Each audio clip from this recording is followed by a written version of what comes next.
학교 비정규직 노동자가 꼭 알아야 할 임금 및 복무 완벽 정복을 준비한 전국 학교 비정규직 노동자 교육국장 김유리입니다. 반갑습니다. 네, 제가 오늘 준비한 강의는요, 임금을 어떻게 계산하는지, 처우개선 수당의 각종 지금 요건은 어떻게 되는지, 복무 관련해서는 주휴일과 병가에 대해서 간단하게 살펴보고요. 최근에 많이 변경되었던 모성보호와 관련한 사항도 오늘 잠깐 살펴보도록 하겠습니다. 먼저 첫 번째로는 임금 계산 방식입니다. 2018년에 월급제로 전환되고 나서 많이들 물어보시고 궁금해하시는 게 대체 월급제가 어떤 것이냐 이런 걸 많이 물어보시는데요. 이 월급제는 1개월을 기준으로 임금 및 수당을 결정해 놓고 한 달에 정해진 임금만큼을 받으시는 걸 월급제라고 합니다. 네, 대체자를 포함해서 거의 대부분의 교육 공무직원들은 현재 월급제인 임금 체계를 적용하고 있다라고 보시면 됩니다. 적용 대상 보시면 주 소정 근로 시간 15시간 이상인 근로자는 대체직 근로자를 포함해서 모두 월급제를 적용받고 있습니다. 그래서 월에 임금을 정해놓은 임금 체계이다 보니까요. 월 중도에 어떤 사유가 발생했을 경우에는 일할 계산하는 방식을 사용하고 있습니다. 일할 계산 방식은요. 기본급과 그 사유에 따른 해당 수당들을 다 더한 금액을 근로일, 주휴일, 유급휴일로 곱한 다음에 해당 월의 총 유급일수로 나누게 됩니다. 뒤에서 어떤 사유에 어떤 수당들이 일할 계산하는지는 자세히 살펴보도록 하겠습니다. 저희 학교 비정규직 노동자에게는 월급제가 거의 대부분이긴 한데요. 시급제도 종종 있습니다. 시급제는 여기 교육을 들으시는 분들 중에는 많지 않을 것으로 예상되긴 합니다만 시간을 기준으로 임금을 정해놨다. 그래서 시급제입니다.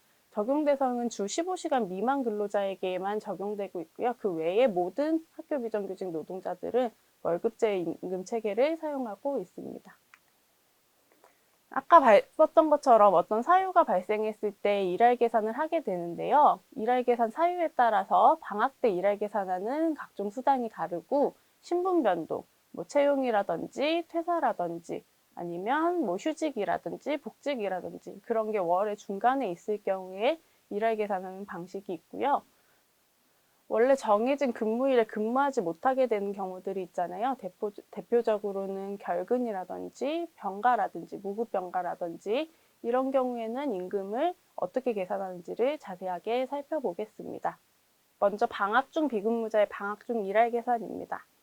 방학을 보통 월 단위로 하지 않고 월의 중간에 방학을 하게 되는데요. 그런 경우에 근속수당, 정기상여금, 가족수당, 자녀학비 보조수당, 명절휴가비, 맞춤형 복지비의 경우에는 전액 지급되고 기본급과 직무 관련 수당, 자격가 상금 포함해서요. 그리고 정액급식비 이 세 가지 항목만 일할 계산하게 됩니다. 앞서 배웠던 걸 다시 한번 적용해 보면요. 1월 7일 날 만약에 방학을 했을 경우에 일할 계산하는 방식은 기본급하고 조리실무사를 기준으로 기본급과 해당 수당 뭐가 있었죠? 정액급식비 13만 원, 그리고 위험수당 5만 원 이렇게 해서 다 합친 금액을 근로일 4일, 그리고 주휴일 하루, 유급휴일 1월 1일인 하루까지 해서 6을 곱한 다음에 1월 달에 해당 월의 유급일수가 총 31일 중에 토요일 5일 빼면 26일입니다. 그래서 26일로 나눈 금액으로 방학 중 임금을 계산한다. 이렇게 살펴보시면 되겠습니다. 다음으로는 신분 변동 시 일할 계산입니다. 신분 변동이라는 말이 조금 낯설기도 할 텐데요. 신분 변동이라고 하는 것은 내가 교육 공무직원의 신분을 어떻게 갖고 있다가 안 갖게 됐다가 아니면 휴직하게 되면서 재직자가 아니게 됐거나 이런 것들을 신분 변동이라고 합니다. 그래서 대표적으로는 휴직과 복직, 채용과 퇴사 이런 것들이 신분 변동이라고 할 수 있습니다. 그래서 신분 변동 시에는 거의 대부분의 수당들이 일할 계산된다라고 생각하시면 됩니다. 정기상여금이나 명절휴가비처럼 어떤 지급 요건이 다른 것들을 제외하고는 기본급, 직무 관련 수당, 정액급식비, 근속수당, 가족수당, 자녀학비 보조수당, 맞춤형 복지비까지 일할 계산하고 있다고 생각하시면 됩니다. 일할 계산하는 방식은 앞서 살펴봤던 것과 동일하고요. 그래서 1월 7일 날 만약에 휴직을 하게 됐다 그러면 이 일할 계산 수당들을 전부 다 더한 다음에 해당 월의 유급일수, 앞서 살펴봤던 것처럼 근무일 4일, 유급휴일 하루, 그리고 주휴일 하루, 총 6일만큼을 26으로 나누면 된다라고 생각하시면 좋겠습니다. 마지막으로 임금 계산하는 방식은 통상임금 공제입니다.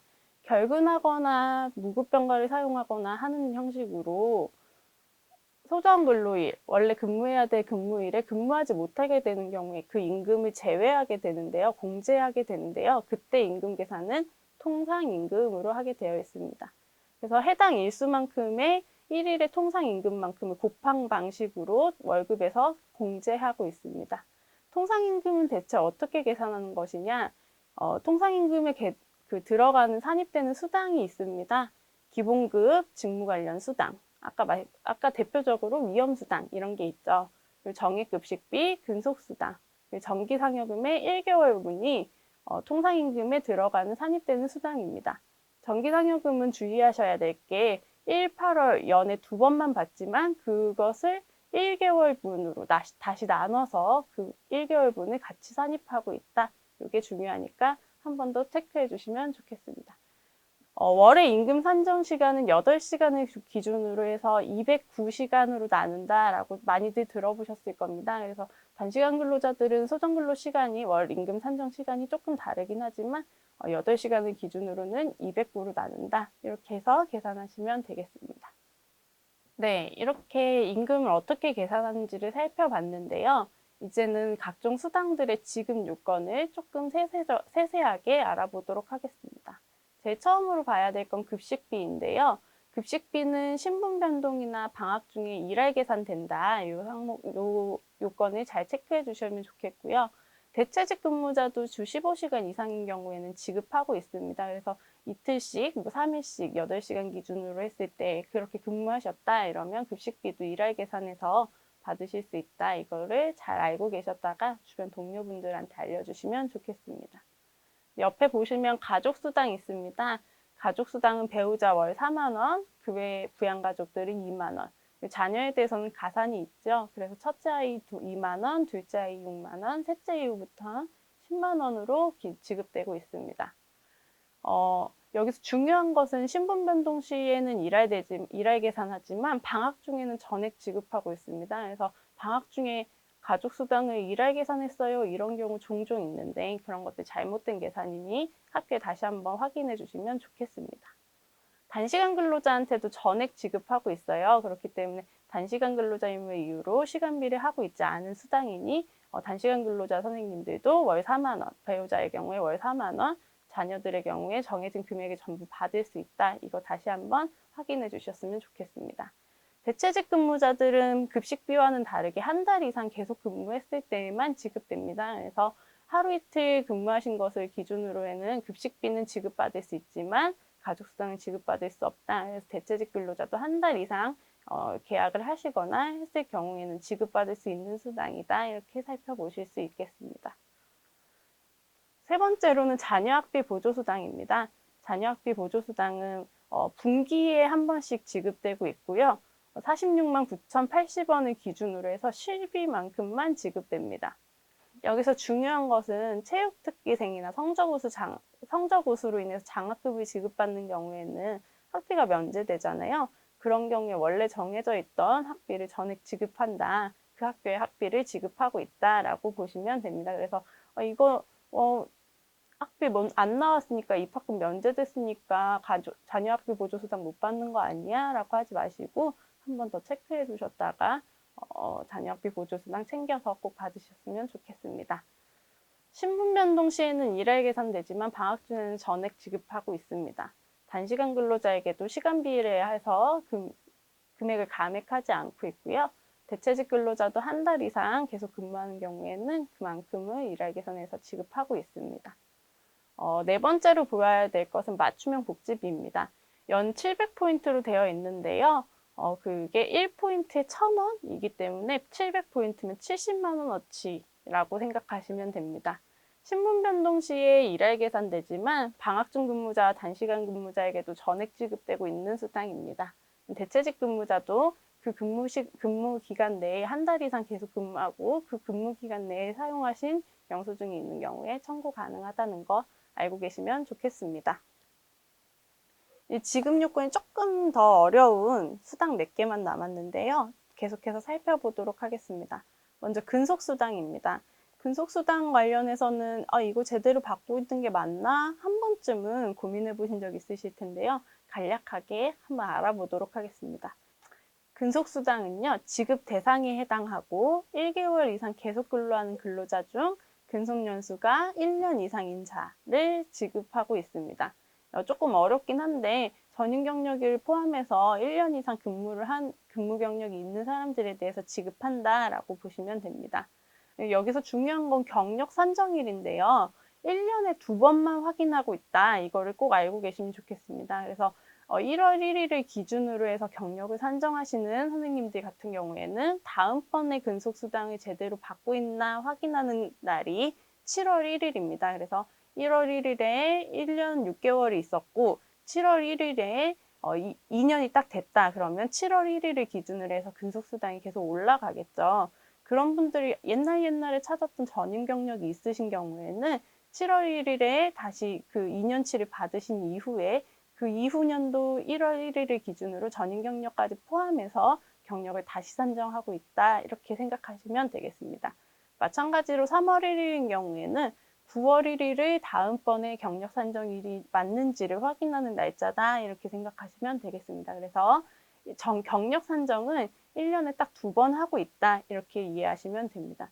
이거 관련해서는 노동조합에서도 중간중간에 경력이 승급할 수가 없잖아요. 1월 1일 날 1년 8개월이신 분은 7월 1일이 되기 전에 이미 2년이 되셨어도 2년의 근무 경력을 인정받지 못하고 계시다가 7월 1일이 돼서야 2년치 그 근속수당을 받을 수 있잖아요.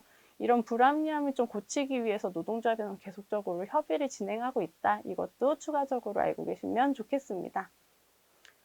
그럼 전임 경력이 대체 뭐길래 전임 경력이 있는지 없는지, 이 경력이 내 전임 경력으로 인정되는지 궁금하시잖아요. 한번 살펴볼게요.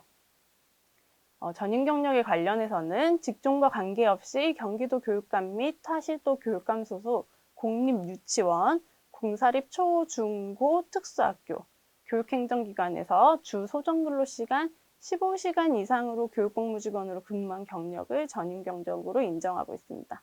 그러니까 예를 들어서 지금 현재 초등교육 전담사 선생님이신 경우에 예전에 뭐 교무행정실무사로 근무하고 계셨었다라고 해도 그 경력도 인정되는 겁니다. 여기서 중요한 건 타시도 경력도 인정된다는 건데요. 사실 타시도 경력이 인정되지 않는 지역들도 굉장히 많은데 이런 데에 있어서는 경기가 조금 더 나은 처우를 받고 있다 이렇게 이해하시면 되겠습니다. 또 다른 일반 그 공공기관에서 근무한 경력이 인정되지 않고 교육행정기관에서 근무한 경력을 교육공무직원으로 근무했을 때만 인정한다. 이게 되게 중요한 문제니까요. 많이 알고 계셨으면 좋겠습니다.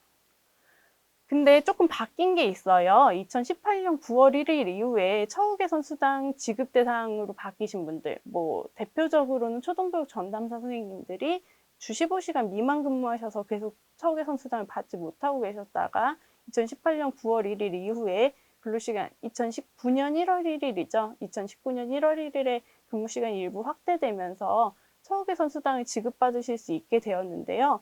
그런 경우에 전임 경력에 대해서 주 소정 근로 시간을 비례해서 인정하고 있다. 이게 조금 개합됐다라고 저희는 노동조합에서는 판단하고 있습니다.